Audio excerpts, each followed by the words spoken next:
right, good evening. Welcome to Jack Dodson's Racing Insider News without Scott Allen. Notice he's not here. But we went out and did, we didn't do it. I did it. I went out and I got the big man. I got Brian White. I think he's right here in the center. I told Scott, I said, you better watch out if he does good. We might not have you come back. But anyway, so glad to have Brian with us. Thank you for coming. I know it's tough on you to have to come all the way up here and do this, but thanks for I appreciate it, man. Slotto. Big shoes to fill with Scott not being here. Not very big. Not very big. Not very big. Just shoes to fill. That's all you can say. All right. Tonight's show is presented by Papa John's, and we got our Papa John's pizzas again this week. I guess Craig and everybody will eat them after we get going here in a little bit. And I have to say, Jack, I really thought it was just cardboard boxes every time I watched the show, but I can confirm there's really pizza in here. That's right. That smells good. It does smell good. Hey, look, you can't confirm it. You couldn't confirm with Scott sitting over there stuffing it in his face every week. I mean, geez. All right, we're also presented by NC 811. Call before you dig. I want to thank Brian Morehouse. Great American Companies, Enterprises Incorporated. Guillermo Amaya and his team of people up in Herndon, Virginia, who come on board to help us out. They are part of our Racer of the Week program, and we're really glad to have them involved. Bondurant Brothers Distillery from Chase City, Virginia. Robert Bondurant and everybody out there. Now that's where you saw them. That's where you got the stuff from. But I didn't bring it up with me tonight, but I do have some in the car, but I didn't bring it up with me tonight. I was looking for it, didn't see it, but okay. Pepsi, our sponsor there with Pepsi's, but that's the only thing me and Scott drink is Pepsi's. Pepsi's and Mountain Dew, so we were tickled to death when they said they would help us out with that. And the official soft drink of Larry King Law's Langley Speedway. There you go. You got that right. I'm sorry. I didn't go that far with it. MPM Marketing, Tanya McAllister. If you need anything done as far as marketing your team, getting yourself out there, learning how to deal with the media and press and everything that's a possibility you'll have to deal with in racing, she's the person you need to talk with. Factory Canopies. They give us these chairs and this nice table cover. Andrew Calkins and all those people down there, we appreciate that. Black Acid Apparel. They gave us the shirts. Every year they do shirts. I was not sold on this shirt. I was not sold on this shirt at all. When he told me he was going to he said, let's do a comic shirt this year. I said, I'm not really sure I want to do that. Well, Scott, his does look comic, because that's not, I said, I'm not sure about this at all. I like it. So anyway, cool. So that's our new shirts for this year. Safety Clean, Performance Plus Motor Oil. That's basically everything Scott deals with out of his shop. And of course, Langley Speedway. We want to thank, of course, Chuck Hall and Vaughn and Bill Mullis and everybody. They give us this place to do the show. Matter of fact, they just kind of turned it over and left. I mean, they leave and go home and leave us here with the show. I really appreciate everything they do. And also be advised that this weekend is banquet night. It is. The big awards banquet coming up. Yeah. So that's Saturday night. So that's a big deal. All right, let's do the news from this past week. Not a whole lot of news, really. So we're going to do the Smith's Wraps and Graphics weekend roundup. So let's go ahead and do that.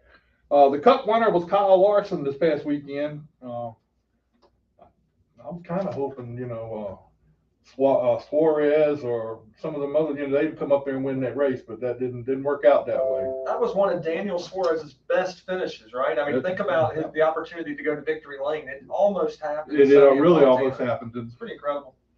And in the Xfinity race, Cole Custer got the win in the SS Greenlight Ford for Bobby Dotter. That's the first time they've ever won a race. And of course, they're involved with Stuart Haas racing. So what can you say? I mean, let's be honest, if you could hear the emotion from him on MRN radio following the race, you could just tell it hit home. They finally got it done. That was cool. Think about how cool it was for, the Custer guy, I can't think of what, Joe Custer, I don't know what his name is. His dad, Cole Custer's daddy. He is one of the executives at Stewart Haas. So, that had to be a big deal for him to be able to pull that off. Scott looks creepy on the shirt. Oh, yeah, he does look creepy. Oh, gosh. I guess we're not holding back today, are we? Anyway, some news from this past week. This one caught me off guard when I saw this today. Todd Gilliland's crew chief was suspended for 4 races, and 2 of his pit crew was suspended. That's a big infraction. It's like, if you're going to do anything with these new cars, you better watch out. NASCAR's going to lower the boom on you, and that's what they've been doing all year. Brayton Lester is going to be driving at Talladega for Willie Mullins. That's be his second race, and that's going to be a big deal. And Willie's going to be driving the ARCA East race at Pensacola this coming week. The Kawicki Driver Development Program sent out their list of people involved this year. Jacob Borst from Sobo is going to be involved. He's going to be running there this year and the Virginia Triple Crown. Also, Zach Miracle, who's, I think he came up here last year for the Cars race, I believe. Name sounds familiar. Anyway, he's going to be running in the Car Series, and he's also part of the development program. And Daniel Silvestri, who's going to be running for the Late Model Championship at Dominion, plus running the Cars Tour races that he can, so they go around the schedule. So that's a pretty big deal. So that's the news. So want to thank Brian again for being here with us. And we got the veteran, Craig Eastep, with us. I mean, that's a big deal to have you out here, Craig. Yep. I mean, we were just talking earlier, you've been here since 77. Yep. This will be the 45th year. Jesus. He was telling me he's ran on every piece of asphalt in this racetrack, every configuration, or every time we repaved, he's been part of it. Wow. So, Long time. and then, what is it? You just can't get it out of your system, or what? It's just, I enjoy doing it. I enjoy the people, doing it with my family. It's what I like to do. That's what drives me. I was talking to Kenny Schrader one time down in Charlotte. We went to his shop and was hanging out with him for a little while. He says, once you get it in your blood, you can't get it out. The only way you get it out of your blood is die. He said, that's it. You're not going to get it out of your blood. Is this some kind of sickness that we have as racers? Yeah, what is that? Well, it must be. It must be, because I did my best to get out of it. And I started following my son's baseball. And I said, all right, he's going to become a baseball player. And I'm going to fill my dream with that. Mm-hmm. Well, that didn't work out either, because he went racing. So, that's just the way it is. Oh, look at Red Farmer. I know. I'm going to tell you. Still going strong. Yeah. I mean, he's in the Hall of Fame and still racing. What, 89, 90? How old is he now? 89. 89. I was just thinking he's up there. Still racing. Still racing. As a matter of fact, just raced weekend before last down at the Little Talladega. That's right, Talladega dirt track. Yeah. Yeah. That's pretty big. So we need to get you into one of those things where they come down here and interview you, because you've been around so long. Yeah. So have you been raced any? I mean, we're talking about the dirt races you've run. Yeah. But any other places on asphalt? Dixieland Speedway for a while. We've ran up Virginia Motor Speedway. But just my home track. We're from Bocosin, right around the corner. It's kind of hard to drive by here and travel an hour or 2 hours away. Unless they tell you not to come here. Yeah. Most of the time we went race somewhere else. We wasn't allowed here. Well, that'll work out. You might have to pass by here a couple times. Learned a lot, traveling and going up there and racing on the dirt. I think Dixieland was a big turning point. We went down there the first year they opened, ran the first race there. And we went there and were way more competitive than we were here. And I think that just really enhanced it a lot more to keep going. So did you really like the dirt? I mean, how you race on dirt? Because there's 2 different ways of racing, your asphalt and dirt. Now, I race both of them. I like dirt better.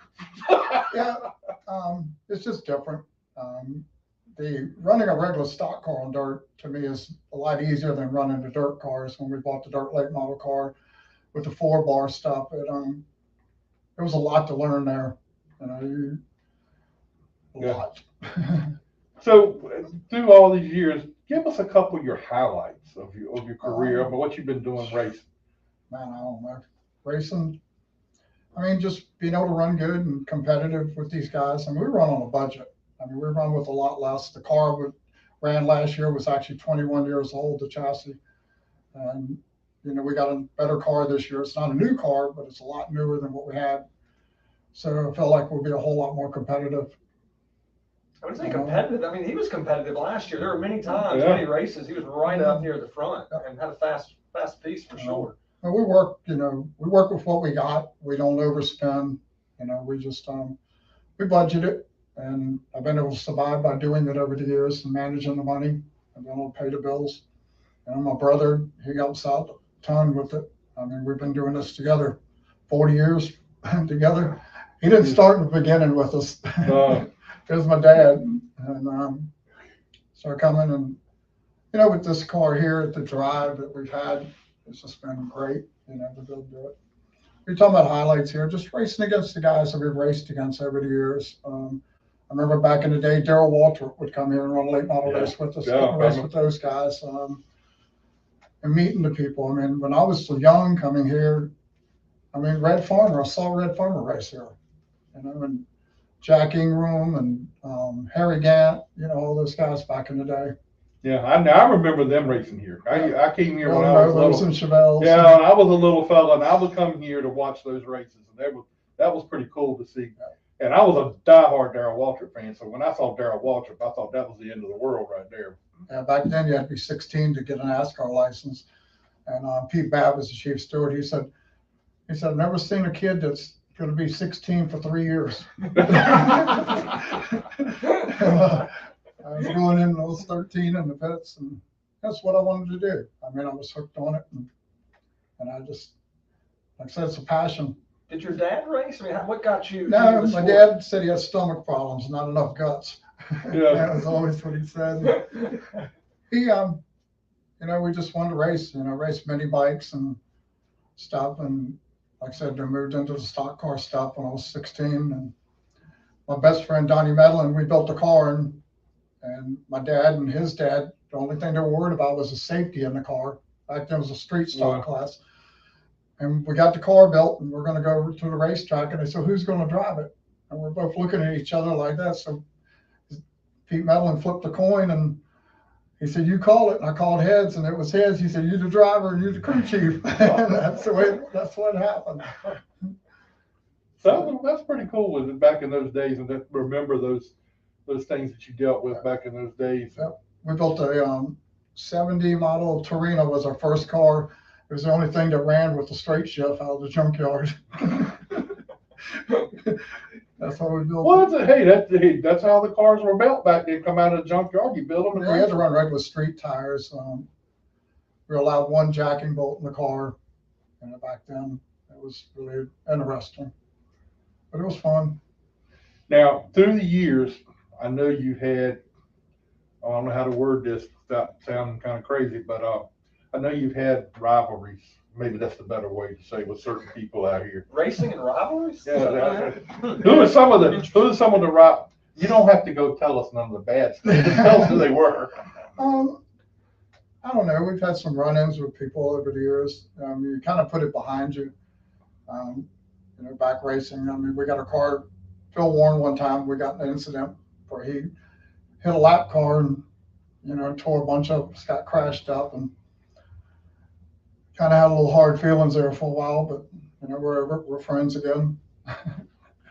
Now, look at racing starting back during the year. Let's go when you first started running late models. Let's put it that way, to where the late models are today. Oh, it's not good. I mean, the expense and everything, that has to be one of the most. The technology in the cars. I was talking to Jody McCormick, bring it up. He hasn't raced in a while, and I told him, I said, the thing about this is you're not going to out-drive people, because you can only go as fast as the car is going to let you go.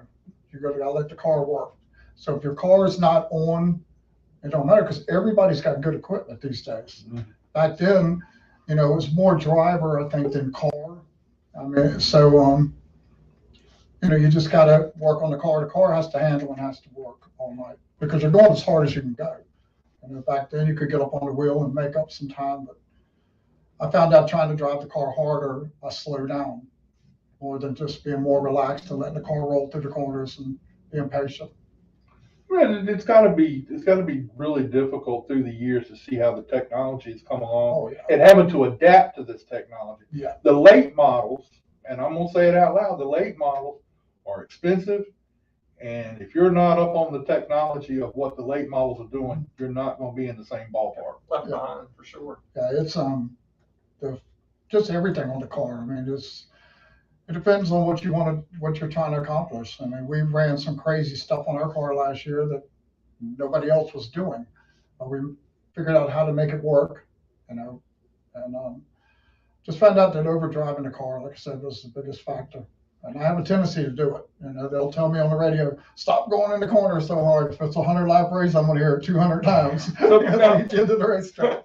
So now, who built your engines? I mean, last year we had Junior King did the engine in the car. And this year we're going to we purchased a motor. It's a Charlie Long. oh, okay. Motor. So we'll have a Charlie Long motor. The car we got is an Ortec. We went to PRW and had all the front end stuff done at PRW. So it's a lot better race car. And you've only had it now for what, a couple, 3 weeks? Yeah, I got to get through this last treatment, and then it'll take me a couple of weeks to get over before I can get in the car. So.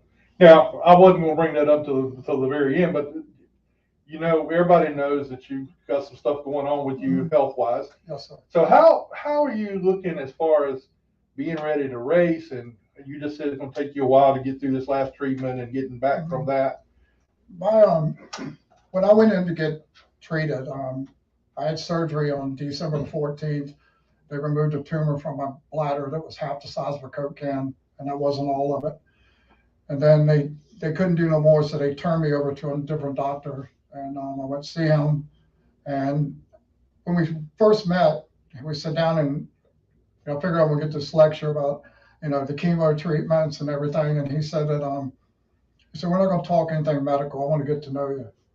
So we sat there and talked about it, and he goes, what's the main reason you want to do this? What's the main reason you want to get well? I said, my family and friends. He said, they'll always be there. They'll be there until the day they put you in the ground. He goes, you got to do this for yourself. And I said, he goes, what's your hobby? What do you like to do? I said, I've been racing cars for over 40 years. He goes, that's your goal. We're going to get you back in that race car. So he took a little sticky note in his office and he wrote Craig race cars, stuck it on the wall. And so it's been a push. And then at that point, I didn't know if I'd be able to build a race again. I was thinking about maybe becoming a car owner and find somebody who wanted to put some money up and drive the car and own a car. I didn't really know. So that was my push. And then we had looked at another car purchasing, but we bailed out on that because we didn't know. And then after talking to my brother Jeff and everybody, and we just decided we'd go and get a car, and this was going to be what drives me to do this. And believe me, it's made a big difference because I have so much support. I've always had a lot of support. I think the support right now is way more than I've ever had. I still got a little ways to go. I got one more chemo treatment, and I'll get through that one. And then it'll take me a couple of weeks. Usually takes me about 6 or 7 days to recover from the chemo. I do pretty good for a couple of days afterwards. Then it just drops on you. Yeah, I get really tired and have to rest up. But I've been going down to the shop. The guys are down there working on the car. I can't do as much as I'd like to. I've always been hands-on everything, and kind of sitting there watching them work on the cars. It makes it, a lot different for me and everything. But I get supervised a little more. And, giving pointers. So the other day we actually got the car out of the garage and I got in it, fired it up, went up and down the driveway a couple of times to make sure everything worked on it, and I sure felt good. Yep. Can't wait. So we're open about this time next month. We'll be out here testing with the car. Well, I mean, and I think that's great that the fact that you got back to this point that but you had a goal, like the doctor said, you had a goal to do that. And I want to make opening night. That's my goal. And then from that point, I don't know I still have surgery that I got to have to remove the tumor, and they're going to actually remove my bladder. And doctor said it won't stop me. He said they'll do anything that I did before. And so it's very interesting. I mean, I've learned a lot. I appreciate things a whole lot more. And but the racing, like I said, getting out here and seeing the people and the amount of people that contact me from the racing that I hear from. I mean, just not only locally, but everybody. I mean, I get messages all day long on my phone, checking on me and stuff. So it's pretty cool. But you think about it, in the last couple years here at Langley, we lost Sean. Daley Millard had a super bad accident last year.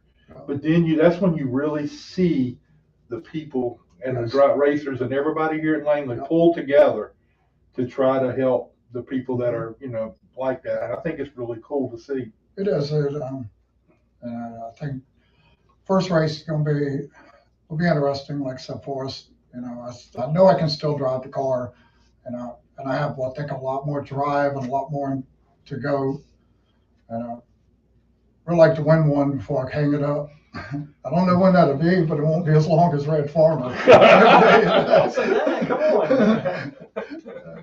But yeah, it's really, it's kind of lucky my girlfriend Dana. If it wasn't for her getting me in to see the doctors when I did, we wouldn't be having this conversation right now. This was pretty bad stuff. I don't know your girlfriend, yeah. But I have a wife. And when I had my heart problem a couple years ago, I was kind of playing it off like, hey, the doctor don't seem too too worried about it, so I'm gonna play it off with it. And she set her foot down, and I went in and had to have open heart surgery. Yeah. So it's because of them. Well, I'm that way. I mean, my dad, we were raised. We never went to the doctor. I mean, you'll heal. Keep going. And this was no joke. I mean, this was really serious stuff that I had. And I had no clue. I mean, and we went and I was treated for kidney infection with antibiotic, and it wasn't getting no better. They said, y'all need to see a specialist. Fortunately, we did. Yeah, it was amazing to me. I saw you in Chuck's office a few weeks ago, when you were down there, and I saw you. I said, man, this dude's out and about. And I mean, I've been hearing all this other stuff about him. He's out and about and doing good. I can get out. I can't drive. Once they give me the chemo, I don't drive for a whole week. Because I get kind of dizzy and everything from that dehydration. But I get going. I got down in the 170s. I weighed. It's funny because right before the Hampton Heat, weighed myself on the scales, and I weighed 218 pounds. And I got down to the 170s, and now I'm back right about 185, 190. So how much preparation are you thinking you're going to need to get ready for, let's say, opening night? How much preparation are you going to need? Quite a bit. I'm going to take, and once I do my last treatment, I'm going to try to go to the gym, work out a little bit and do a lot more walking and getting up and going. Because about the time I start feeling good and wanting to do that right now, I go back in for a treatment because it's every other week. So I think getting back in the car, that's a lot of workout too. Got a new seat this year, my birthday present from my brother. So I can't wait sitting up there, boy, go around here. Well, that's it. There you go. But it's a whole lot more comfortable than the seat we had before. And I think that's a lot of it. Let's talk about what kind of things are you going to have to do differently as far as when you're driving the car? Are there any things that you're going to be doing differently? I mean, you had the surgery, you haven't had the surgery, but you're coming up on surgery, you've had all these chemos.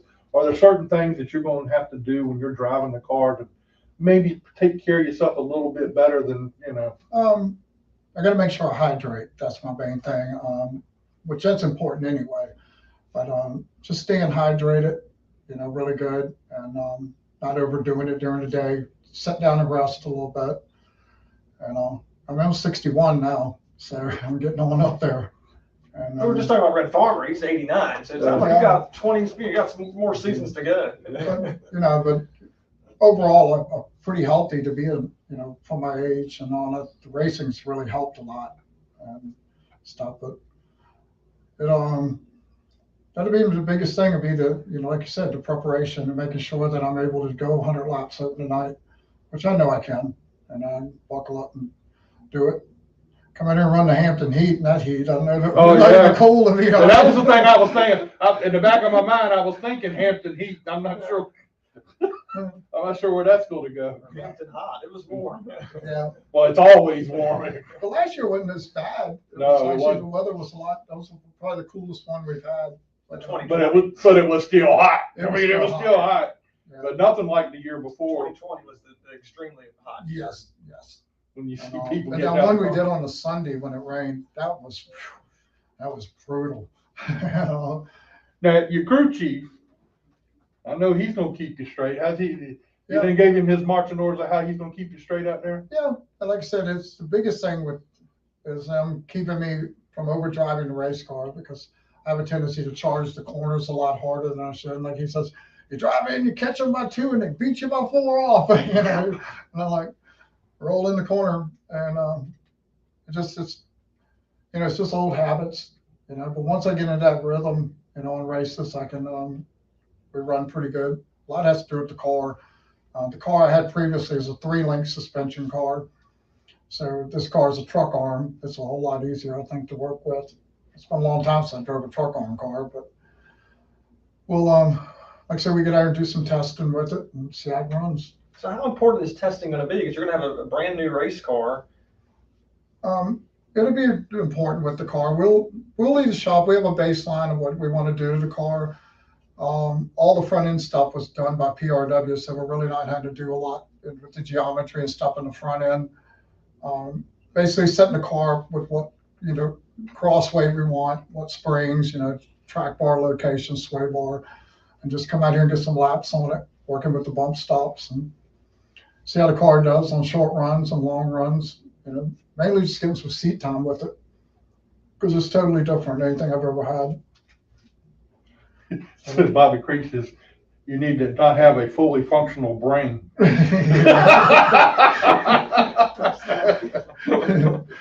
Yeah, Bobby's my buddy. We've been friends a long time. All right. We'll come back to Craig in just a few minutes. Let's get some of these other people on.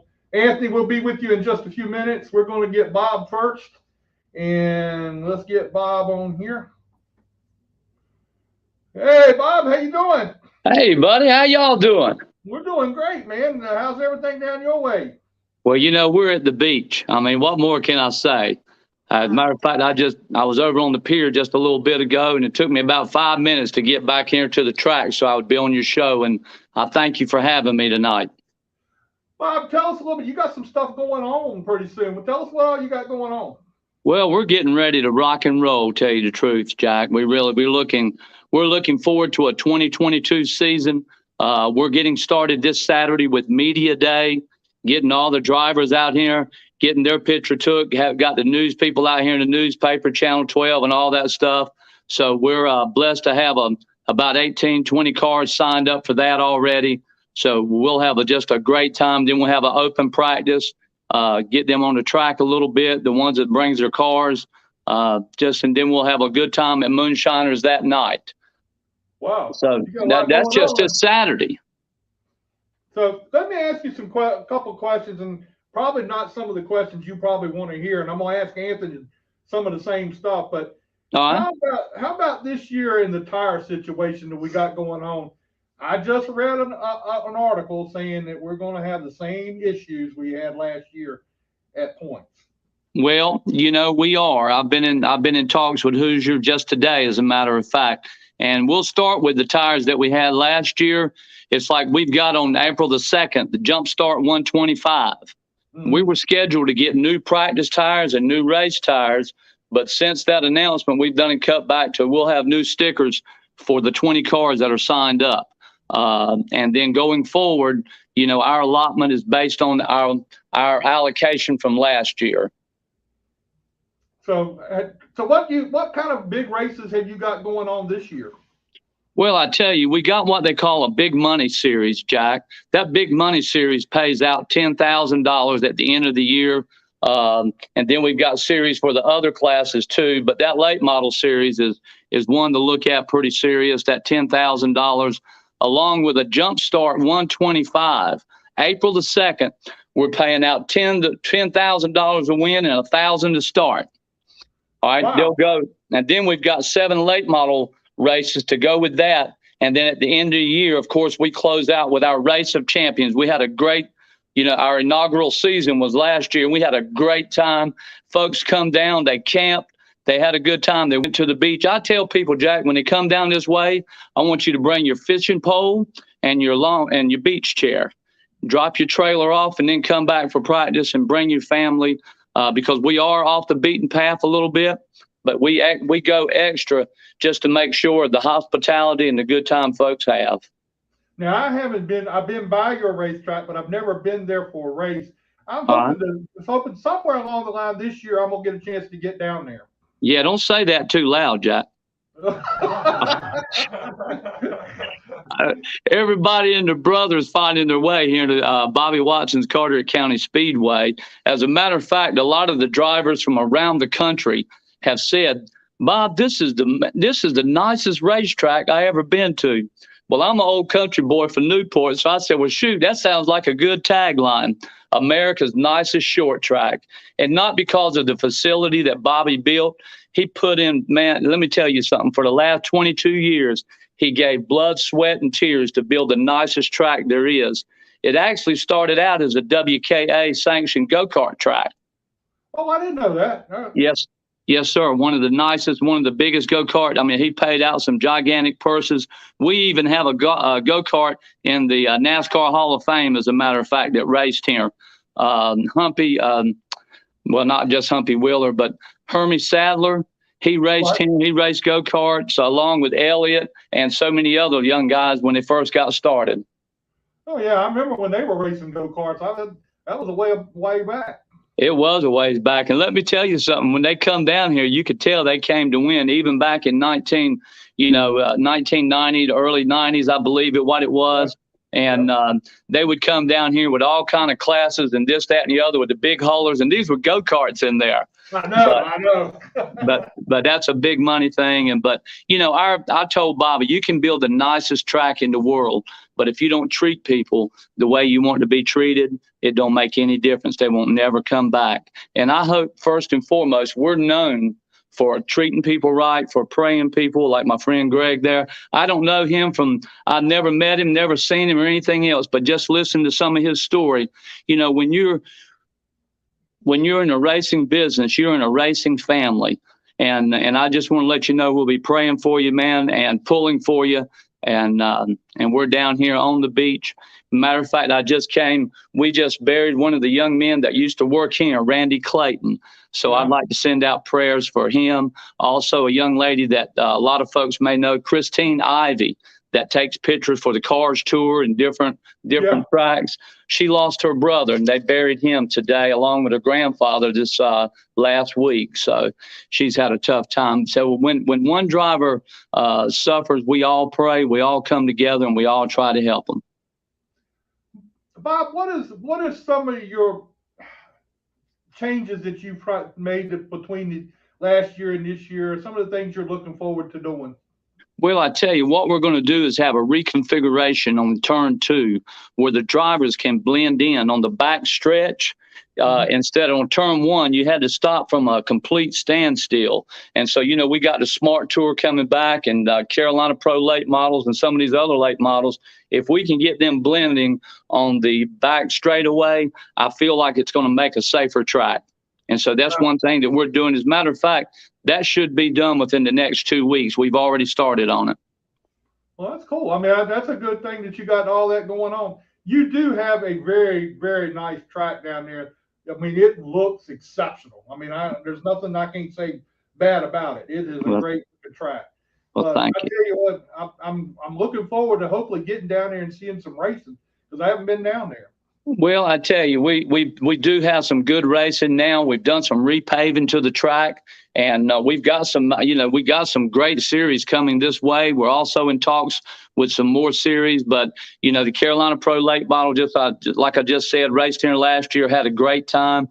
Smart Modified Tour with Bobby Labonte. He come back and he said, Bob, he said, this track right here is a driver's track. And I would like to say thank you to Bill and to everybody up there at Langley, because the footprint of Langley became Carteret County Speedway. Yeah, and we're kind of prejudiced up here. We kind of like Langley Speedway. Well, Bobby Watson evidently liked it too, buddy. He went up there and he come back here and he had the blueprints in his head. The next thing I know, we got 8-degree banking on the corners. Now that ain't a lot of degree banking, right? Right. 4 degrees on the straightaway, but it makes the driver have to stay up on the wheel. I mean, there's nothing given to you out here. So when you get your name on this wall of champions in that late model division, you've actually done something. And we've got some mighty impressive names up there. Now, you do have one problem. Tell me what that is. You got one problem down there, and I'm going to go ahead and tell you what it is. It's not what it is, it's who it is. Yeah, tell me.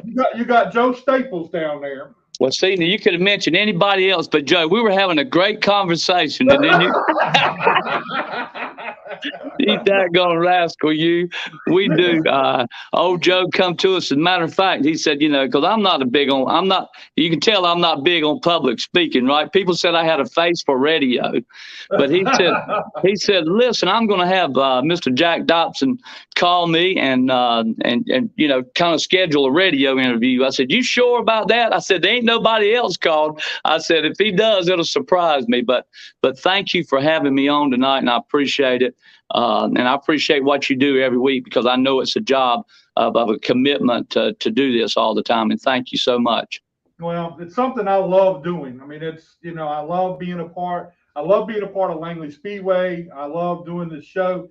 I spend a lot of time working on this show and getting it together and doing things. And it's my little project that I spend my time doing now that I'm retired. All right. Now, I don't know if I'm having trouble can you hear me pretty good? Hear you real good. Oh, there you are. Now, they blocked it off there for a minute. I said, somebody's trying to sabotage this thing here. I just told you I had a face for radio, and I could hear music in the background. But I want to say thank you to you again, and to Mr. Bill for the hospitality he showed us. He's been down here before and visited, and I just want to say thank you. And each and every track that's helped us, tell you the truth. I mean, I was kind of thrown in this, if you will, and we've done the best we could to keep Bobby Watson's dream alive, and I think we've done a pretty good job of it. Well, Kurt Ipock says to give you his love. He's thinking about you. That scares me too, buddy. I tell you what, we talk a lot about Kurt Ipock and Miss Lynette, and not only are they sponsors of a lot of people, they're friends, and they're our friends, and they were Bobby's friends. And I appreciate Kurt and everything that he's ever done for Bobby Watson's Carteret County Speedway. But, we talk about the big sponsors sometimes. Today, we got phone calls from little sponsors too that put their name up there on the billboards and on the wall. And you know what? It takes a whole team to make this America's nicest short track. And I'm going to tell you something. It's really cool how Kurt goes out and helps. He helps drivers. He helps racetracks. Yeah. He does races. I mean, it's really cool to see him get that involved in short track racing. He loves the short tracks. Can I tell you a little secret? Okay. What drives him is he's a race fan. Yes. He loves to hear a late model. He loves to hear a late model car, and better than Peter loved the Lord, and that's saying something, buddy. But yeah, he does do that, and he's helped a lot of people's career from the Cars Tour, of course, right on down. So again, we say thank you, Kurt, and we wish you the best no matter what you do. And when you do it, you're going to be a success because you're a great person, buddy. Yeah, I was kind of downhearted when I heard he was retiring and getting out and getting away from it. But I had him on the show, and I told him we ain't gonna let him do that too much. Well, listen, we better call the Bahamas or one of them there foreign places. He starts taking them cruise and going over there. We're going to have to warn them that he's on the way. That's right. You know? I agree with you on that. And listen, if they ain't got short track racing, he probably won't be going anyway. Right. Yeah. That's probably right on that. Well, Bob, I appreciate you spending some time with us tonight. I'll enjoy it talking with you. Hopefully, I can get down there real soon and hang out with you for a little while and see your racetrack. Sounds good. We'll be sure to treat you like a neighbor, and we appreciate y'all, and we'll keep praying for you, my friend. And y'all have a successful season up there, and we'll see you soon. Okay. Thank you a lot. Talk to you Yes, soon. sir. Thank y'all. That guy right there, he does have a nice track. Have you been to Carteret? It is unbelievable. I've seen pictures. Yeah, it looks incredible. First He's got class the facility. 76 ball. Oh, yeah, he's got the I remember 76 that, ball yeah. up there and everything, but the track is really nice.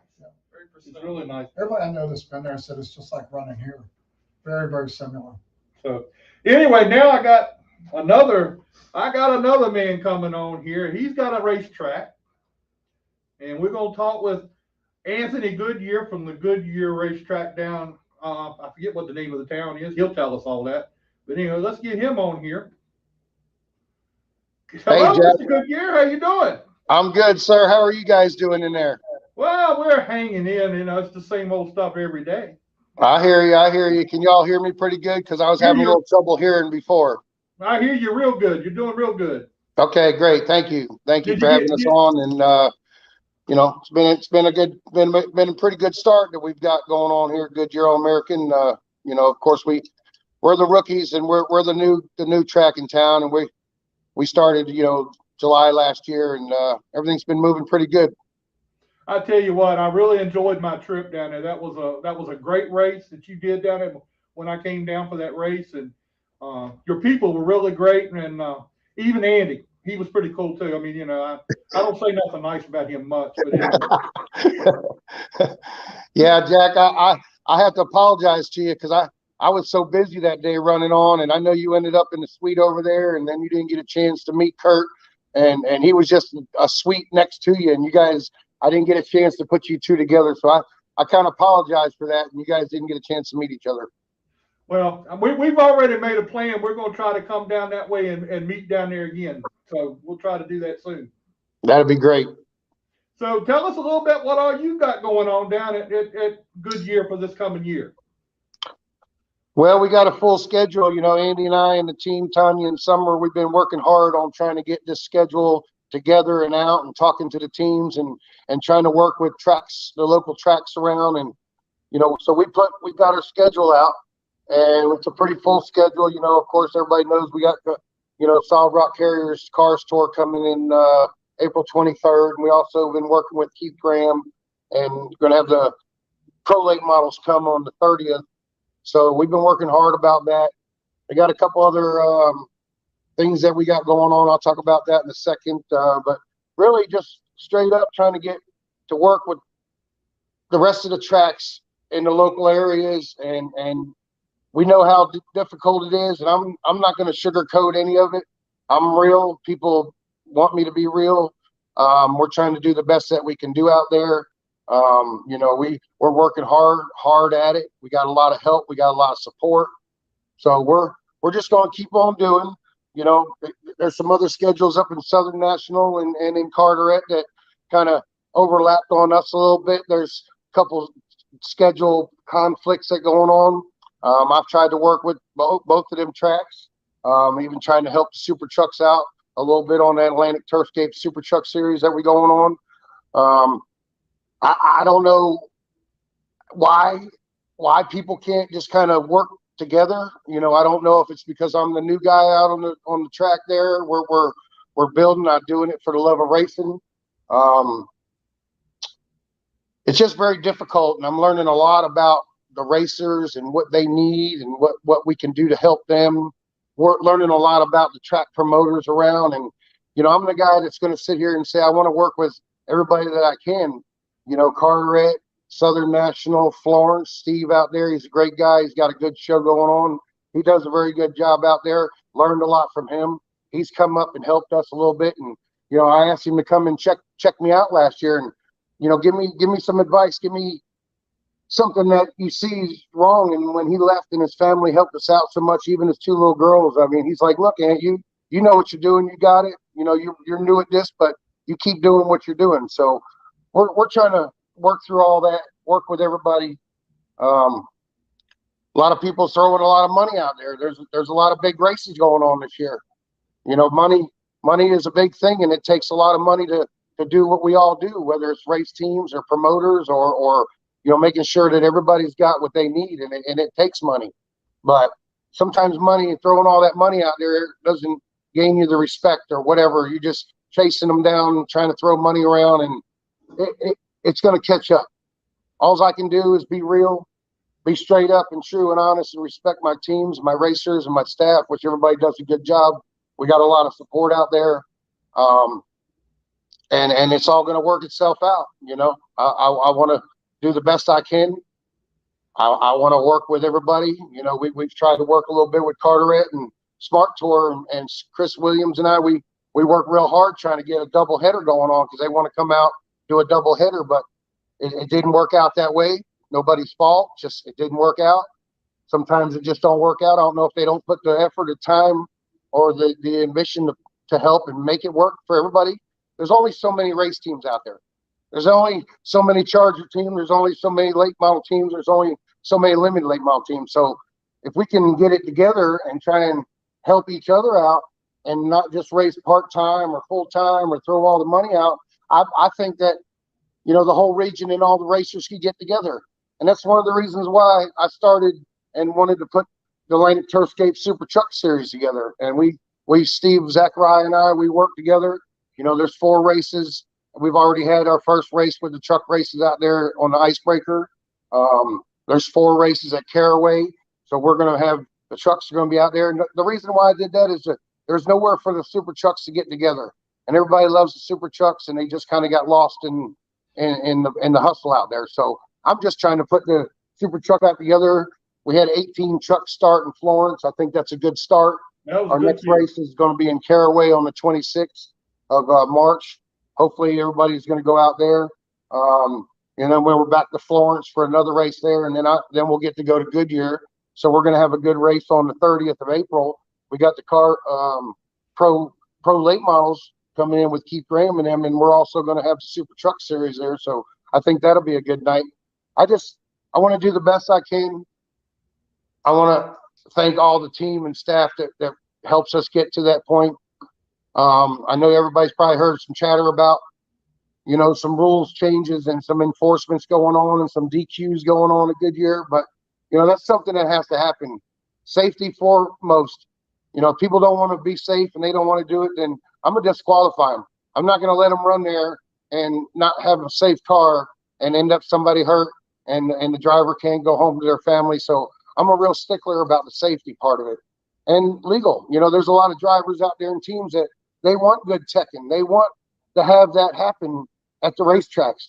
So everybody's on the same playing field. When you just let anything goes, or, you know, they ain't doing the job, it doesn't fly. And I think you're going to gain more respect, and more teams going to understand. And even if, you know, the late models and Chargers and all don't come to Goodyear, and we just have bombers and we got jam carts and we got, you know, legends. All right, well, we're still going to race. We're going to do our thing. We're going to keep digging. We're going to keep learning. And that's just what we're going to do. So I appreciate you letting me vent there a little bit, because there's a lot that goes on in the racing community and nobody will talk about it. So I just want everybody to know that I'm real. I respect everybody, and I want to make sure that I do the best that I can do, and my team does, and they do a wonderful job. Jackie, you've been there. You've seen what I got going on there, what we've done, what we've accomplished in a short period of time. I took over that track, and I had my season opener on July 31st last year, and it was a sellout. I got 91 trackside. It was a sellout. I know it was a good one. We advertised it a lot, and we want to keep going the best we can. It's not going to always be a full house like that, and I understand that, but we're just going to keep on racing. I'm going to keep sending to the racers, try to save them money, save the team's money, and race and do the best that we can do there. Now, I'm going to ask you the same question I asked Bob a few minutes ago. What about your tire situation down there? Are you finding the same problems that everybody else is having? Well, I do know that there's a lot of shortage and tire problems and COVID problems, and people don't want to work and they don't want to ship it, and they got chemical problems. But you know, we're the little track that does a little different. So we run American Racers and we run McCreary Speeds. And the time that we've been running our Scuff program, we've been successful with it. The drivers and teams like the tires. They're still good tires. We've had the opportunity with American Racer to, I believe we're going to have plenty of tires this year. I'm allotted what I think is going to get us through the year with our big races, our our second Battle of the Stars that we're going to have. I think we're going to be just fine on tires. Well, that's good to hear. That's a big thing that I'm concerned about in some of these tracks around here. That it seems like to me there's a problem with these, getting the tires, and we all know why. But it still doesn't make it easier.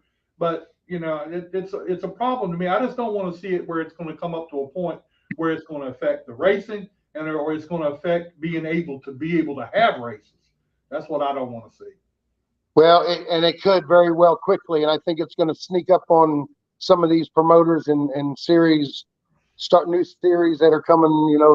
They think that there's going to be a lot of tires, and things are going to change. They might have a big schedule out right now, and we're going to do this, and this series is going to do that.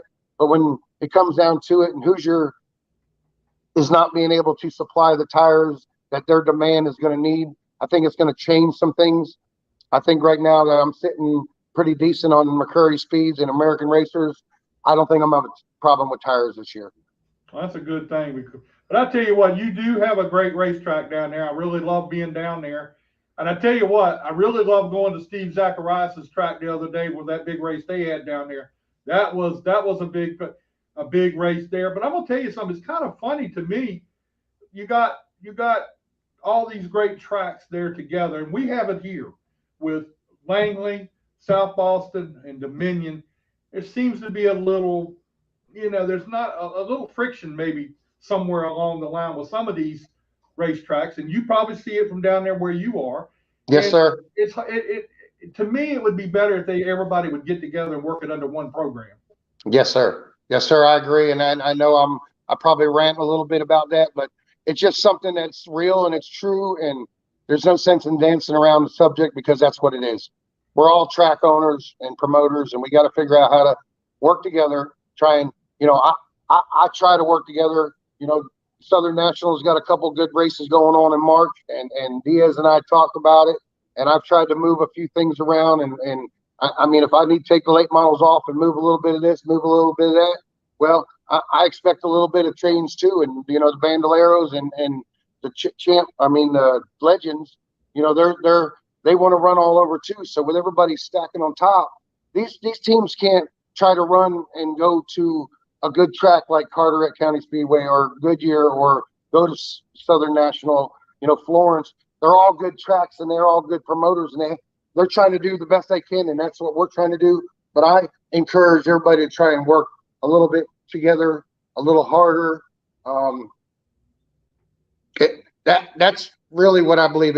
It all comes down to, you can't just put a lot of money on races, and you can't just depend on this or depend on that.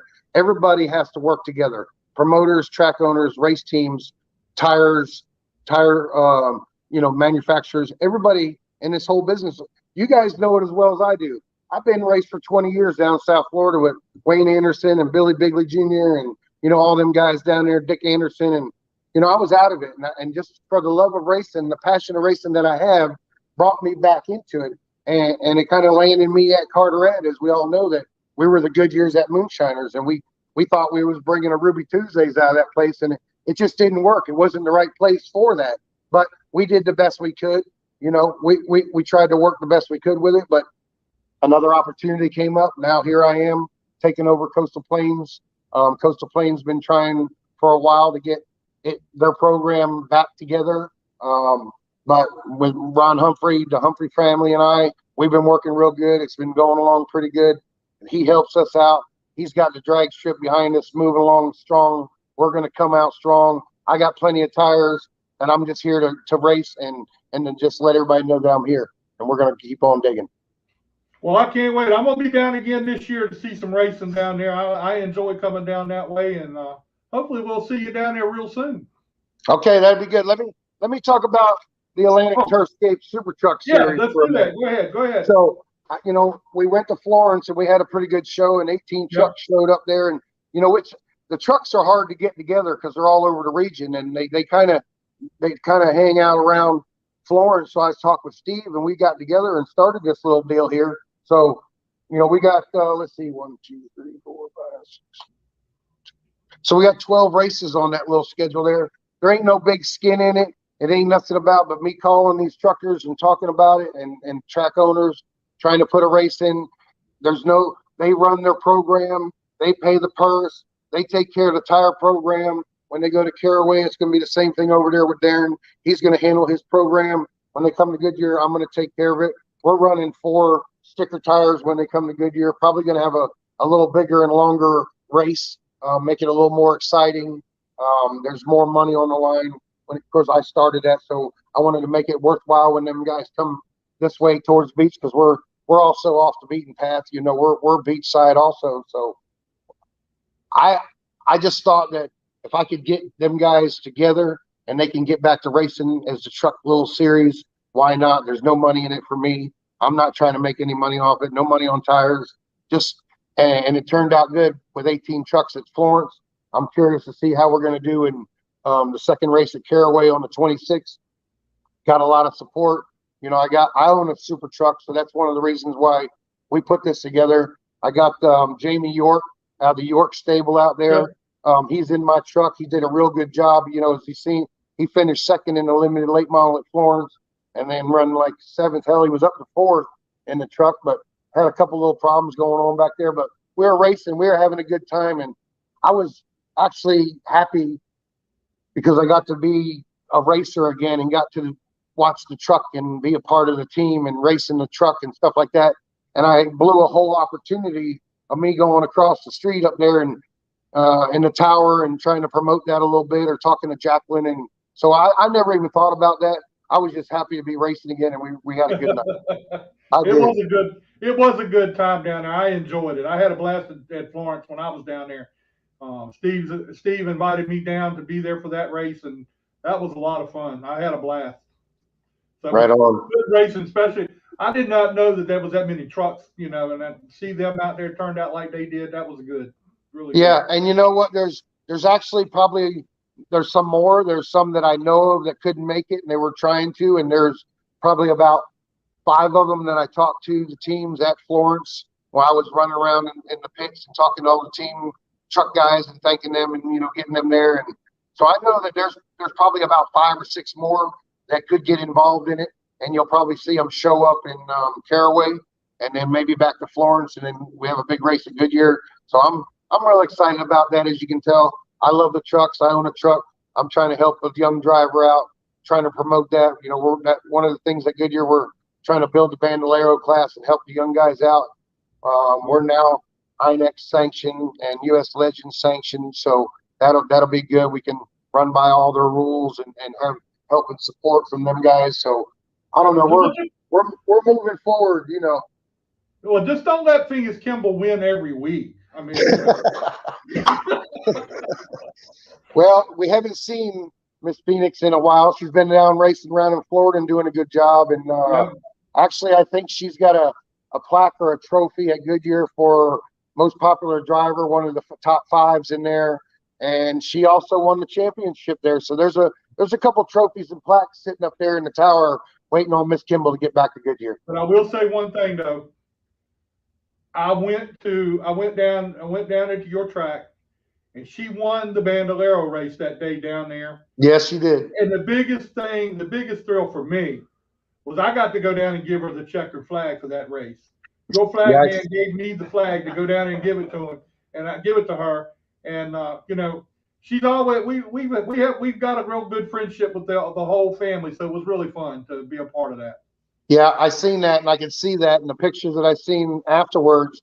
I can see it in your face that you were happy, you were proud, you're really honored to be down there with her at that time, and that's cool. See, so you feel that passion of giving your love of racing and experience and knowledge to helping the young crowd come through, and that's what I love to do too. Yeah, talk to us. We know you opened up last summer, right? In the middle of the pandemic uncertainty.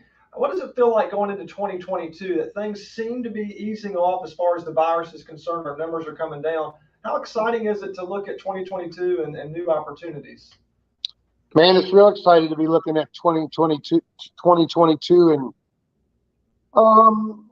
the pandemic is kind of laid down a little bit. I mean, it's still out there. There's still some people that's worried about it. It's the ones that's going to worry about it. The people that are, a little scared and this and that. But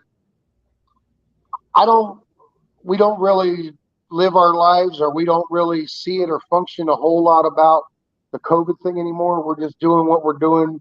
We're working hard as a team. We're trying to get everything together and getting sponsors and everything in place. And I don't see where it's really affecting anything. And you're right, I did open the track in the middle of a pandemic.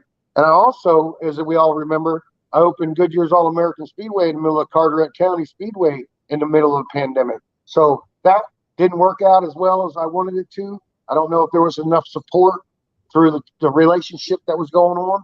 We dug hard on it. I had the opportunity to go to Goodyear. It's been moving along pretty good. I don't see anywhere where COVID's affected. Where we feel like our fan base is building stronger and stronger each race we had. We all know that I did the little winter heat series, and it was successful. We actually made a little money. It wasn't no big deal, but I had drivers and teams that wanted to keep racing, and as long as the weather was good, why not? I mean, why not have an opportunity and give a place and a venue to where families can come and race and have fun and play on the new playground that we just built and put over there. Why not? That's right. I agree. Nothing stopped us. Nothing got in the way. I know I was under the microscope. My good buddy Steve Britt up there at Dominion, he asked me if I done fell on my head and didn't understand. He said, but you're a pioneer and you go for it, and the best of luck. And it's done good. And I got to give a shout out to Steve Britt. He's helped us out a lot getting started, and I really appreciate his friendship and the relationship that we're building. He's a wonderful man. Kurt Ipot, Lynette, we all talk about them. They do a lot for the community. A lot of sponsorships and helping race teams get along in their career, and we appreciate them. And there's just so much support out there, and so many people, and so much involved, so many teams. I don't know that Anthony Goodyear is able to try and reinvent the wheel and put all that together and get everybody working together, because there's only so many race teams, there's only so many tracks, there's only so much time, there's only so much money that you can run around in there. And I just want to try and do the best we can do, work together as hard as we can, invited to have phone calls, come if I need to help out and change things, or whatever. I'm open to any of that. All right, Anthony, we'll see you down there real soon, and we'll talk to you again. Hopefully everything's going well, and we'll keep a track of what's going on with your track. All right, thank you all for having us on there. Y'all have a good night, and God bless. You too. Take care. Yes, sir. So now you done got from 2 track owners. And then we'll get Bill up here one night. Let him talk for a little while one night. So anyway, all right. Before we get back to Craig, I got one more guest, Michael Hinde from down at. There he is. How you doing, Michael? I'm doing good. How are you guys? We're doing great, man. Let me tell you something. I sat down there and watched the World Series. And you had it going on down there in that World Series, man. What's going on? You just picked up and got 2 or 3 wins, and I mean, you were just on top of it. Oh yeah, we had a big win at Speedfest a few weeks before the World Series, so my confidence was through the roof. And going into the World Series, I knew we were wanting to run for points, so I knew a win to kick off the World Series was really going to help us with the points. And got a win on night 1, and then I just tried to get as many wins as I could and had a really big points lead until that wreck. But we persevered and we made it through, and we ended up winning it. Now, you won the Pro late model, right? Yes, sir. So you also run the Supers. Yeah, we were struggling with our Super a little bit. We we're fighting with brake pedals a little bit, and we actually brought the car to Hamke to get a new body put on it. Turns out the front clip was just a little tweaked, so I think that could have been part of our problem too. So we're gonna get that straightened out and hopefully start running a little better in the Super. Now, tell us a little bit. Now, a lot of people in our area right here don't know who you are. I basically learned a lot about you through the World Series, but a lot of people don't know who you are. Tell us a little bit about yourself and how you got started in racing. All right, so I'm 17 years old. I started racing at 15, which was 2 years ago. I started in a modified mini stock, which is basically a Ford 2300 motor with a Mustang chassis, and then won a few races in that. Started off really strong, and then I just felt like I needed a little bit more competition. I felt like it was just a little too easy in the mod mini. So I have a YouTube channel, and I actually paid for my first late model with the money I made from that, and then started pretty good. Stephen Nasty Racing and Chris Cater have really helped me get pointed in the right direction. Chris Cater always gives me the car to beat, and Stephen has taught me a lot about driving and stuff like that. Going to a new track, he'll teach me about the line and stuff. And ran a little bit in that, and then finally, after all the races we went to, it's starting to pay off. No, it paid off. It's paying off. There ain't no doubt about it. You were the cream of the crop down there, I have to say. Now, tell me a little bit about where you're going to be racing this year, or what kind of series and stuff you're going to be doing this year. All right, so next weekend coming up, or actually this weekend coming up, we'll be running the Alabama 200 in Montgomery Speedway. Then the weekend after, we'll be running the Rattler and the Baby Rattler Pro and Super race at OP. And then we're going to try to hit every single Southern Super Series race and run for points in that. And then just try to hit some bigger pro races. And then if they're racing Supers, we'll do them both. Just try to get as much seat time as we can. I've been starting to figure it out, but any seat time helps. You know, all these guys, those big names that are winning are racing every weekend. So you definitely got to stay on top of it. Now, do you know Casey Roderick?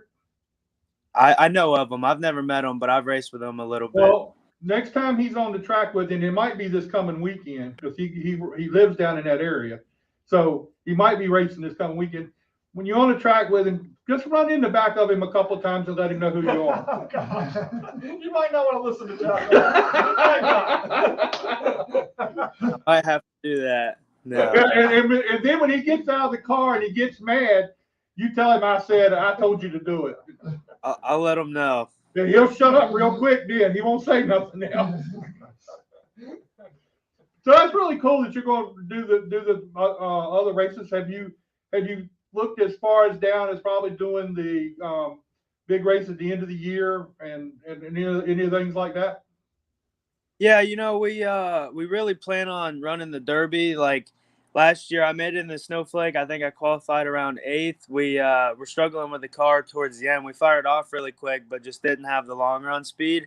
And the Super, I was really good in practice. I think around P10, the very first practice, and towards qualifying, my motor was breaking up, so we were having some motor problems. So we just pulled the Super in and just focused on the Pro for the rest of the for the Pro race, and then it didn't go our way in the Super. We just parked it, but hopefully we'll be stronger this year in the Super once we get our problems fixed, and try to make it in the Derby again. Well, that'd be cool. I mean, I think it's a big deal for you. And man, I tell you what, I was really impressed with your driving down at the World Series. You were on top of it. I'm really happy about it. Well, thank you very much. Now look, I'm being serious about Casey Roderick, but there's also another guy you can run into if you want to. I just thought about him. That's Jake Finch. You can run into him anytime you want to. Oh yeah. Yeah, his daddy's got plenty of money. They don't care about it. They can rebuild a car real fast. All right. Well, I'll think about it. When you see him, you tell him I said that too, because me and Jake are friends. So you can go down and tell him that. I'll let him know. Well, Michael, we appreciate you coming on and telling us about the World Series. Congratulations, man. You did a great job down there. And thank you very much. Thank you. I really appreciate you guys having me. I hope the race this week is going to be on. Is it going to be on Flow Racing this week too? I believe either Flow Racing or possibly Racing America. I'm not sure yet. Probably Racing America, but don't hold me to it. Okay, well, I'll be watching. I'll be watching again. Well, no, that's Saturday night, right?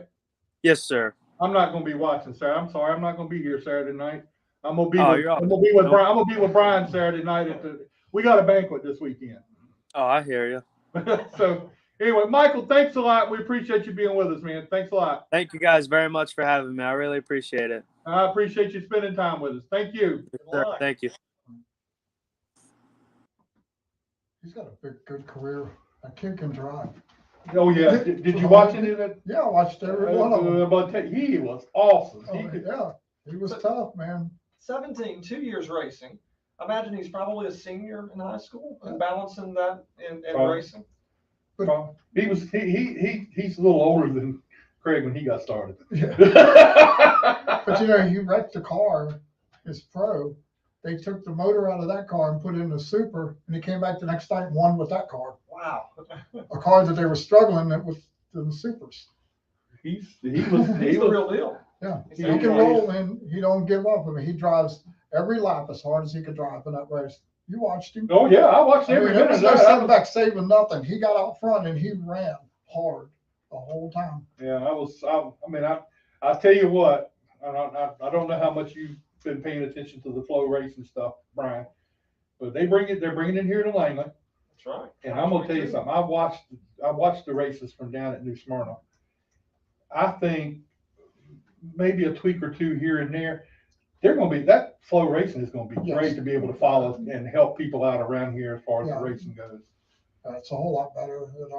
The coverage, the way they do it and stuff is just totally different. Yeah. So they even do the side by side. They have a commercial running and has a little thing. So Brian better be on this still better be on the game. So when they go to commercial, watch what you say. So we got the best track announcer around. So we got to make sure he don't mess up. Right. I can't be sitting over here this year and going like this at him. But do we hear this kid that's again 17, and he talked about marketing and YouTube and make money off of YouTube. Yeah. You heard that, right? Yeah. Pretty smart kid. You're gonna drive a race car and figure out a way to do the social media thing. The social media thing is a lot of these drivers really need to pay attention to their social media stuff. Yes. I mean, look at Mark Works. I mean, he's the cream of the crop. I don't care what anybody says. He is A1 when you come to media. I mean, That's media right. and how he promotes his people, Yes. promotes stuff. I went down to Florence, and it was a Keen Auto Parts race. We knew about it via Twitter and Facebook because of Mark Works. Yeah. So I went down there, and he was still promoting it down there. I mean, he's not even from there, and he was down there doing a heck of a job with. Yeah, he does a really good job. Excellent. And Mark's not only promoting himself, but promoting the track. Everything. It's all connected. He makes sure that he gets the track attention. He gets his sponsors plenty of attention, and he doesn't really say a whole lot about himself. Every now and then he'll talk about, well, I did this or I did that, but it's somebody else. Yeah, it's really cool how he goes about doing that. It really is. I tell him that every time I talk with him, and because from a track on the track operations side, like with Dixieland or announcing at Dixieland or here, he certainly helps elevate the game overall. Oh yeah, he really does. It's a big deal. Yep. So Craig, tell us a little bit who all helps you with your car and your sponsors or whatever. My brother Jeff, he's been the backbone of it for many a year. Danny Rife, known the kid since he was, I guess we met in like 93 or something. His mother was sitting up in the stands and he's a little teeny kid and came over and he gave me $1, wanted to sponsor the race car. So I put his name on the side and give his mom back the $1. So every week I got that $1 back and forth. And now he's my tire guy and kind of like family to us. My youngest son, Brandon, he helps spots for me, and oldest son helps out, Little Craig, and I have other people. Donnie Branch, he's been helping us out this year with the car. My son-in-law Keith has been helping us out, and so it's kind of more of a family thing. What we do on Saturdays, sponsor-wise, Blue Horseshoe Tattoos back with me again. Glenn's Maintenance and Mechanical, Grooms by Tanya, which is my daughter. She helps us out. And then we picked up Extreme Mechanical Services this year. And Smith Wraps and Graphics. He's getting ready to wrap the car tomorrow. Oh, cool. That's a new look this year. Well, good. Well, you're the king of new looks. I share. You had 2 or 3 of them. We had a new look last year, didn't we? Was last year a new look? Or am I making that? It was the year Yeah, we before started last. out black and then we did went to the white with the big horseshoe on the Uh-huh. car and all, the I blue remember horseshoe. that. But we did the throwback for Skip Jutras and Billy Smith that year Yeah, with the that's 89 car for the Hampton Heat. And it's just kind of fun to change it up a little bit. You know, fortunately, you know, I've been in the sign business, and my cousin Billy, he, you know, owns Smith Wraps and Graphics. He hooks us up when it needs to be wrapped. So we're looking forward to it and get out here and get going. I know you can't wait to get out here, and I tell you what, I can't wait to see you out here when you make that first race this year. I think that's a big deal. That's a win. That's a win for you anyway, no matter what. Yeah, it is. It's to me, it's the biggest goal that I've had in life. You know, to do it. Wasn't ready to give it up. So my doctor told me, he said, you walk away when you're ready to walk away. Don't let anything else change it. So You've got the determination. I can hear it in your conversation and just. we want to win this year. I'm putting forth the most effort and everything, and with sponsor help and everything that we're doing. I feel confident we can. So who do I need to talk to get you to knock them out of the way? Well, I mean, most of the time, I don't need no push. You know, most of the guys, like I said, most of the guys that we race clean. I mean, you do have times where you're getting into each other a little bit. I race people the way they race me, and you want to run over me. I mean, I'm not afraid to put the bumper back on you, and it's the way I was brought up. My dad said they don't put bumpers on race cars to be pretty. That's true. That's very true. And, but these cars here, you really can't push and shove like you did back in the old days. They're just so fragile. When you touch somebody, the fender breaks. Lee Pulliam made a comment. He says, with the 5-star fenders, when the fiberglass stuff comes out, you can run over with the pickup truck, but just don't touch another race car. So they'll break. And so it's just really interesting. You know, we got the new style body on this car, new Camaro body. So it's a little bit different. It's a lot wider, I think. So it's gonna be nice. It's gonna be nice to have that new car out there too. Oh yeah. Maybe getting that. Yeah, it's a lot nicer stuff than we've ever had. Just the components on the car are so much more. They're updated so much more than what we had before. Just everything. It's a lot lighter stuff on the car and a lot better car. So I'm looking forward to it. We were talking, you've been racing since, you said 77. What makes this place so special? I mean, you've obviously raced for many, many years. We talked about some dirt tracks and other asphalt tracks that you competed at, but why keep coming back to this place? I mean, I was here when I was a baby. My parents was here. My dad helped people coming here my whole life.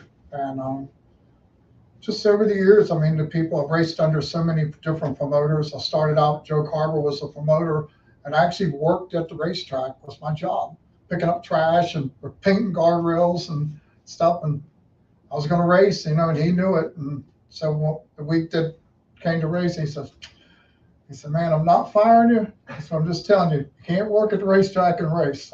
He said, so you got to make a choice. I said, it's nice working for you, Joe. Ready to race and putting the helmet on. But, you know, it's great. I actually found some pictures and found a picture of me, Joe Carter, myself, not too long ago when he was here back in the 90s. And he was a great promoter. He changed this place. I think it was the start of Langley Speedway changing over the years, and then it kind of went. And then when Wayne Wyatt came in, was when this place took off. You know, doing the skyboxes and new bleachers and the concrete wall. You know, and all the stuff that they did. And it's just every year it's gone better. You know, more and more just to see the changes. I remember racing had a big old ditch across the infield. I heard about that. There was a walkway and the concession was on the other side. And I never paid any attention to that, but I've heard about it several times. But I'll never forget, we were young, and Buck Godsey one night got turned and came through the infield, and he ran in the ditch. And he'd been racing here probably 10 years or better. And he goes, when did they put that ditch here? Well, I can understand it. I didn't know it either. So. You know, I've tried to help out around. I remember helping Wayne and tear down the old bleachers here and coming out here. And when they were building these skyboxes and stuff, were coming up here was nothing but a concrete slab. You know, they didn't put the metals on it. Just seeing the changes over the year, you know, and met a lot of people, made a lot of friends out here, made some enemies, but you know. I bet you've got some real nice pictures of different people through the years. Yeah, we have you a know, lot that of would stuff. really be cool to go back and dig We through. have a lot of stuff. Like I said, just the people that we've seen over the years that's been through this place. Seeing guys like Mark Martin race here and Dale Jarrett. I mean, just name them off. See them come through here over the years and where they ended up. The tagline I mean, for legends Kyle of Larson war. raced here. I'm Yeah. looking at him now. Yeah. I mean, he was here in the and stuff. Raced in the Hampton Heat against William Byron. Yep. And he was here. You know, these guys, Josh Berry. You know, just so many of them, and to see where they go. You know, So it's a fact when you say Langley Speedway Mhm. has had the cream of the crop come through here. Yeah. You can say I raced with those guys and raced the cream And, of the crop. when we talk about it, Dana, my girlfriend, will sit there and watch TV. And I said, that guy raced at Langley. I raced against him at Langley. And she's like, wow, you raced against almost everybody. You can say. But just seeing the different ones, how they come through. A couple of years ago, when Corey Heim was in the Hampton Heat, we were talking. Some your Brendan Queen won. We're still talking to him, and I told him, I said, I guess you'll forget about us one day when you're a superstar. And he's like, oh, I don't know about that. But look at him now, he's in the truck series and winning. He's got a great career ahead of him, and he'll make it. And you can tell as they come up and see it. But it's really cool to see them come out here and race and get to race against them. You know, it takes a lot to go and move up to the series. It takes a lot of money, a lot of backing, a lot of time. So guys make the best out of running local racetracks. Take me. Shane Lawson, I hope you got plenty of pictures of him when he was. Shane's my hero. Oh God! They're going way too far now. My son one night was standing out there and he laid into Shane and he goes, "Man, that apple don't fall very far from that tree." Look, but like I said, you know, guys race here on a local level that don't, you know, we have regular jobs. You know, racing is not what we do for a living, and we're not, you know, because everybody wants to do it, but not everybody can do that. That's It right. takes certain people. So, you know, you take Greg and Danny and Mark, myself, the guys that run here on a weekly basis. This is what we want to do. It's a hobby. You know, it's an expensive hobby, but, you know, it's just what we do. You know, it's more family oriented to come out here and race in front of your friends and your family, spend time with them, enjoy it. You know, something that you got to love to do. You know, it has to be antagonizing, or I don't know if that's the right word, but anyway, when the Hampton Heat comes in here, and these guys come in here with these big trucks and all this stuff, and you're racing against this, and you know they've got the best of everything there can be. Lee Pulliam's group got the best of everything. Peyton Sellers, best of everything. You know, and then you're racing against them. And it's got to be just a little bit, I'm not happy with this. But, you know, we've never ran away from the competition. You know, we knew we didn't have what everybody else had, but we stayed here and we raced and we worked on our car and we did the best we could.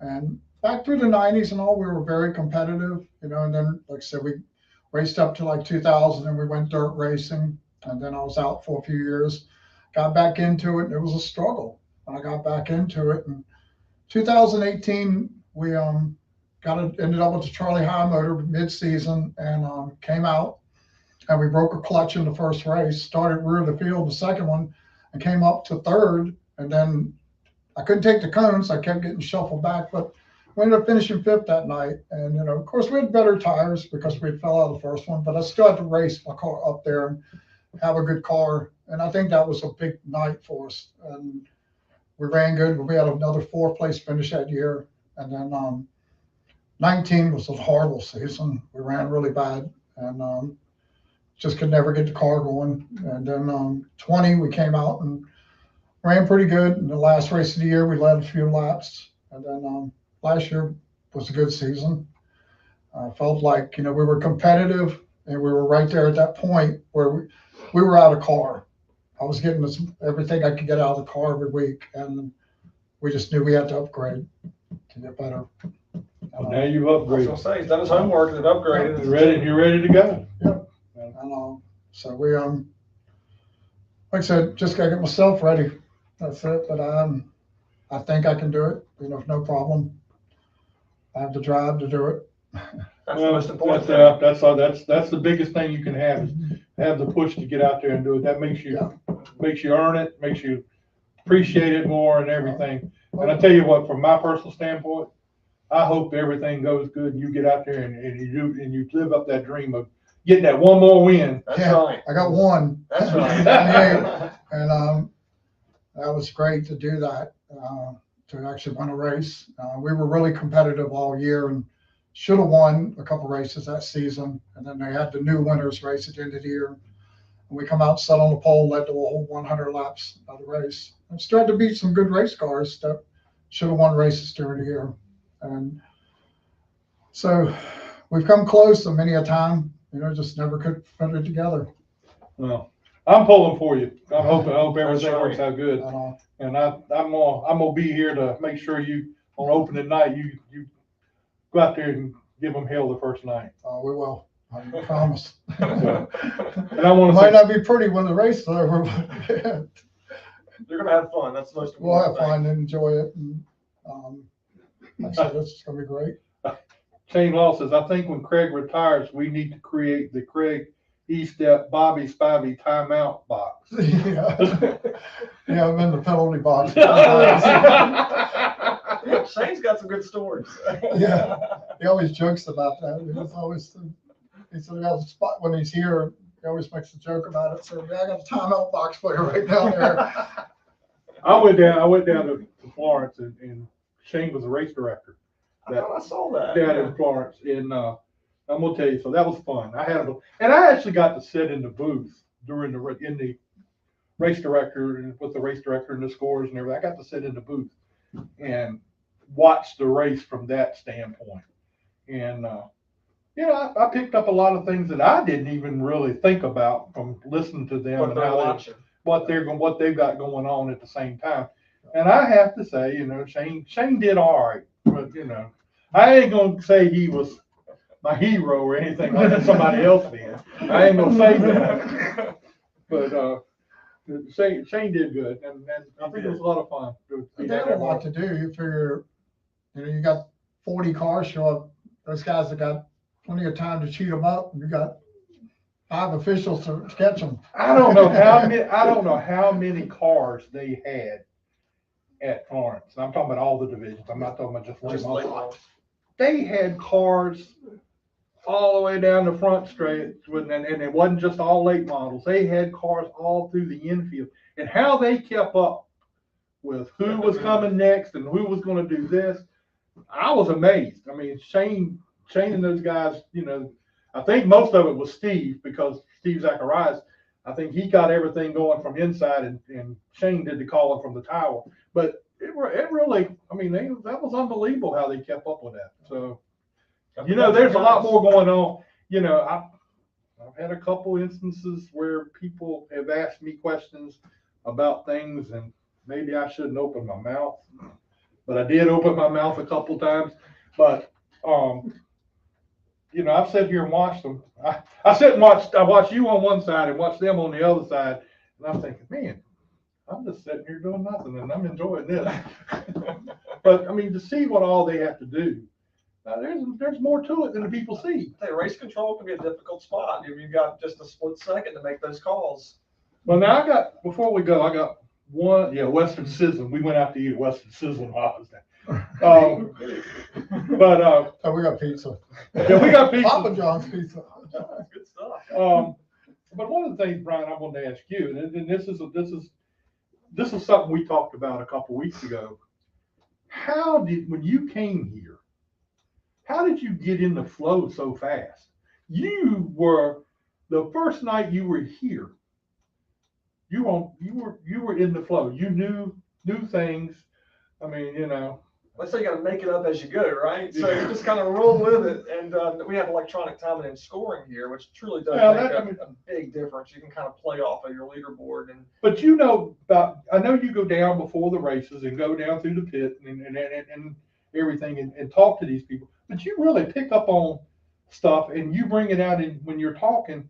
I'm thinking, how in the world is he standing up on top of all this stuff? I mean, with all these people, and he's got that camera right there and the microphone and everything. Yeah. And I'm sitting there with that microphone. It kind of scares me sometimes, and I'm sitting here with this, but with him, when he brought me in there and he turned it over to me. I know I did a lot of stuttering because you were a pro, you were a veteran. But I mean, it's, I got to say, you are on top of everything. And then to do that Dixieland too. You got to keep up. You got to keep up with all that, and then it's a good time. I'm a big race fan. I was joking a minute ago. We got to be sick in the head just a little bit when you're in racing because we breathe this day in and day out. And I was joking coming up on the elevator. I'm about 2 weeks postseason fine, but after Thanksgiving, I'm ready to go back to the racetrack and get back at it. But I think it's really about the relationship build, getting down to the infield, meeting the drivers, meeting the crew members, and just kind of having those connections and talking and learning the people, because as you mentioned, this isn't our day job. This is the job that we come out, not even the job, it's the hobby that we do to come out and have a good time. So enjoy it and enjoy being part of the Langley. Well, I got to say, you do an outstanding job keeping up with everything that you do, and everybody. No, you don't have to pay me now. I'll pay you now. I'll pay you later. No, Shane. When I talk about Shane, he can pay me. But no, you do a good job. I really, and we were sitting, the three of us were sitting here that night and we were talking about it and how you do it. You came here just like you've been here all your life. Well, and started right out with it. I mean, it was really cool. I appreciate the kind words. I came to the office earlier. I was talking with Bill and Chuck. Chuck fired me earlier and we renegotiated the contract. He's giving me until April 9th. And if I can perform well on April 9th, I'll get to come back for the rest of the year. You did good. We have fun. Good. I mean, you're on top of everything, and we understand what's going on out there. That's the big thing. A lot of announcers don't even understand racing. They just I've had people before that they don't understand what's going on. I mean, they don't know the racing, but they really don't. They're just here. Well, there's certain things I pick up on during the race or something. I usually hit you on the window. I was going to say, that helps too, though. Hit you on the window there and say, hey, this is going on. Yeah. But, but you're great at what you do. I'm just going to say it straight up. You're great at what you do. And I'm Langley Speedway, Dixieland Speedway, should be honored to have you there to be a part of that. You make it that much better. Be able to go to Dixieland this year. I haven't been down there in a long time. Well, watch the weather before you go. Yeah. Watch the weather before you. It rains a lot. But the 40th season, Jack. I know. 40th year coming up. Been going since 1983, so 40th season, I should say. Should be fun. May 6th, opening night. Well, I can't wait. I want to get down there. I got all the way down there to that crossroads down there, and it rained. The rain come out, and they said, somebody sent me a message, race is canceled. And I done got all the way down there, and I had to turn around and come all the way back. So from then on, I tried to keep up with the weather, but when we first went, they didn't even have the modern Merrimack. You had to go across James River Bridge, take 17 all the way, and it was a long ride. All right. I appreciate Craig being here. Good luck to you, man. Thank you, sir. We'll be pulling for you. Brian, thank you for coming out tonight. Thanks for having me. Maybe I can get you back again. Hey, would love to. I have big shoes to fill with Scott. Scott, get not better. That big of shoes. You, man. Come on back. Not that big of shoes. Let's leave things well enough alone while we got it that way. Next week on the show, Justin Ellis is going to be here with us next week. He's going to talk about rules for this coming year. Anybody got any questions, send them to me during the show or send them to me during the week or whatever. He's going to talk about all the rules and things that are changing around here or may change around here. I ain't going to say they're changing, but we'll have him next week. And I don't know. I'm going to see if I can get on my hands and knees and beg Brian to come back again. Maybe not next week, but if he's free next week, we'll get him back. But anyway, thanks to Michael Hinde and Anthony Goodyear and Bob Lowery for being with us tonight too, from their tracks and everything. So hopefully everybody has a good week, and we'll see you again next Tuesday night.